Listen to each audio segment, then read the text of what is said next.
আসসালামু আলাইকুম রহমতুল্লাহ। প্রিয় এসএসসি 25 ব্যাচ, তোমাদের যাদের আগামীকাল ফোর্থ সাবজেক্ট হিসেবে কৃষি রয়েছে, তোমরা জানো আগামীকাল তোমাদের কৃষি শিক্ষা পরীক্ষা হবে। সো মাত্র 250টি এমসিকিউ করলে তোমাদের আইসি মানে হচ্ছে তোমাদের কৃষি শিক্ষা থেকে সকল এমসিকিউ কমন আসবে। তোমাদের যে 25টা এমসিকিউ থাকবে 25টা ইনশাআল্লাহ কমন আসবে। তাহলে কোন 250 এমসিকিউ পড়তে হবে সেই বিষয় নিয়ে আজকে কথা বলবো। আশা করি তোমরা ভিডিওটা প্রথম থেকে শেষ পর্যন্ত দেখবা। তোমরা স্ক্রিনে দেখতে পাচ্ছ, এখানে আমি তোমাদেরকে কিন্তু দেখাচ্ছি, তোমরা ভালোভাবে দেখতে পাচ্ছ কিনা জানি না।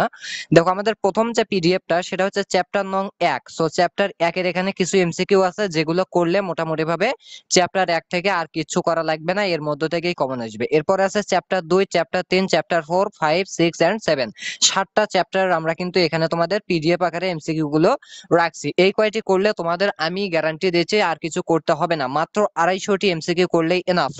একদম 25টায় ইনশাআল্লাহ আসবে। তাহলে এখন তোমরা কিভাবে সেগুলো করবা? আচ্ছা, আমি একটাতে সাপোজ প্রবেশ করি, যে চ্যাপ্টার 1, এইটাতে আমি একটু প্রবেশ করি। ওকে, আচ্ছা, এইটাতে প্রবেশ করলে তোমাদের বুঝতে সুবিধা হবে। একটু খেয়াল করো। দেখো, আমি একটু তোমাদেরকে দেখাই। এই চ্যাপ্টার 1 থেকে আমি কিন্তু এখানে প্রবেশ করলাম এবং এখানে যে এমসিকিউ গুলো, যে কয়টি এমসিকিউ পড়তে হবে, এই কয়টি পড়লে মোটামুটি ভাবে হয়ে যাবে। আশা করি তোমরা দেখতে পাচ্ছ। দেখো, এখানে আমরা যদি দেখি, আমাদের প্রথমটাতে বলা হয়েছে যে পানি ও মাটি, পানি ও পুষ্টির প্রাকৃতিক উৎস কোনটি? এটা একটা জ্ঞানমূলক প্রশ্ন। যাই হোক, এখানে দেখো ক নম্বরটা হবে অ্যান্সার, অর্থাৎ মাটি। তাহলে পানি আর পুষ্টির প্রাকৃতিক উৎস হচ্ছে তোমার মাটি। এরপর দেখো, 2 বলছে কি যে ভূপৃষ্ঠের কত সেন্টিমিটার গভীরে ফসল উপযোগী মাটির বৈশিষ্ট্য পরিলক্ষিত হয়? তাহলে এখানে দেখো 8 থেকে 10, 10 থেকে 12, 15 থেকে 18, 20 থেকে 25। তাহলে অ্যান্সার হবে হচ্ছে গ নম্বর, অর্থাৎ 15 থেকে 18। 3 বলা হয়েছে কি যে কোনটি প্রয়োগে জমিতে জৈব পদার্থের অভাব দূর করা যায়? সো দেখো, বালি, কম্পোস্ট সার, এরপরে কি পানি, ছাই। তাহলে অ্যান্সার হবে কি কম্পোস্ট, কেননা কম্পোস্ট সার হচ্ছে কি এক প্রকার জৈব। ওকে, আচ্ছা, এরপরে একটু দেখো, মানে জৈব সার। 4 বলছে কি যে বিনা চাষে কোন ফসল চাষ করা যায়? ডাল, সরিষা, গম, ধান। তাহলে অ্যান্সার হবে হচ্ছে ডাল। এরপরে দেখো, 5 বলছে কি যে গোল আলু চাষের জন্য মাটিতে আদর্শ অম্লমান মানে হচ্ছে খারত্ব কতটা থাকতে হবে? তাহলে দেখো, এখানে অ্যান্সার হবে কি 6 থেকে 7। এরপরে 6 বলছে কি যে কোন ধরনের মাটি টমেটো চাষের অনুপযোগী? দেখো, এটার অ্যান্সার হবে কি বেলে মাটি। তাহলে এইভাবে তোমরা এখানে প্রথম চ্যাপ্টার দেখতে পাচ্ছ। আমি যদি তোমাদেরকে সেকেন্ড চ্যাপ্টার থেকে একটু দেখাই, দেখো, এখন বলবা যে ভাই আপনি সবগুলাই করান, 250টা করান। অবশ্যই করাবো, তোমরা শেষ পর্যন্ত একটু শুধু দেখতে থাকো, এটা হচ্ছে তোমাদের কাজ। একটু খেয়াল করো, আমরা দ্বিতীয় চ্যাপ্টার থেকে একটু দেখি এখানে কি কি আছে। এই যে দেখো, আশা করি দেখতে পাচ্ছ। এখানে যদি তোমরা দেখো, প্রথম যে প্রশ্নটা, যে উদ্ভিদের বংশ বিস্তারের প্রধান মাধ্যম কি? অ্যান্সার হবে হচ্ছে ক, অর্থাৎ বীজের মাধ্যমে বংশ বিস্তার করে। এরপরে কি যে কোনটিকে অঙ্গজ বীজ বলা হয়? এখানে অ্যান্সার হবে হচ্ছে গ, অর্থাৎ পাতা। 72 বলছে কি জাম কোন জাতীয় বীজ? এখানে অ্যান্সার হবে হচ্ছে ফল, অর্থাৎ ফল জাতীয় বীজ।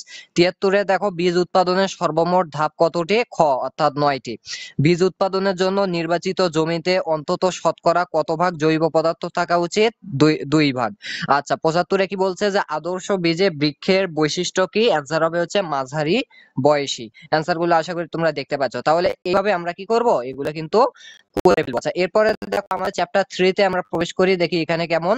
আচ্ছা, চ্যাপ্টার 3, তাই না? একটু খেয়াল করো, আমি হচ্ছে চ্যাপ্টার 3 তে প্রবেশ। দেখো, এখানেও কিন্তু তোমাদের এমসিকিউ গুলো আছে। দেখো, এখানে দেখো, আমরা যদি তৃতীয় অধ্যায় থেকে প্রথম এমসিকিউটা দেখি, বলা হয়েছে বাংলাদেশে শীতকালে সর্বোচ্চ তাপমাত্রার গড় কত ডিগ্রি সেলসিয়াস থাকে? অ্যান্সার হবে 24 থেকে 28।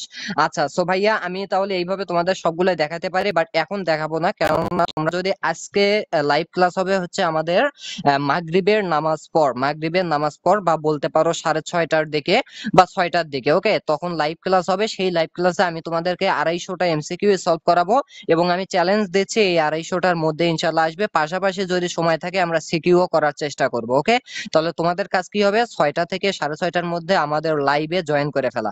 তোমরা যদি জয়েন করতে পারো তাহলে আমি অনেক খুশি হব এবং তোমাদের প্রতি অনেক ধন্যবাদ রইবে। তাহলে সবাই আমাদের লাইভ ক্লাসে জয়েন করে ফেলবে, সেখানে হচ্ছে আমরা সবগুলো অ্যান্সার করবো ইনশাল্লাহ। সবাই ভালো থাকবে, সুস্থ থাকবে। আল্লাহ হাফেজ।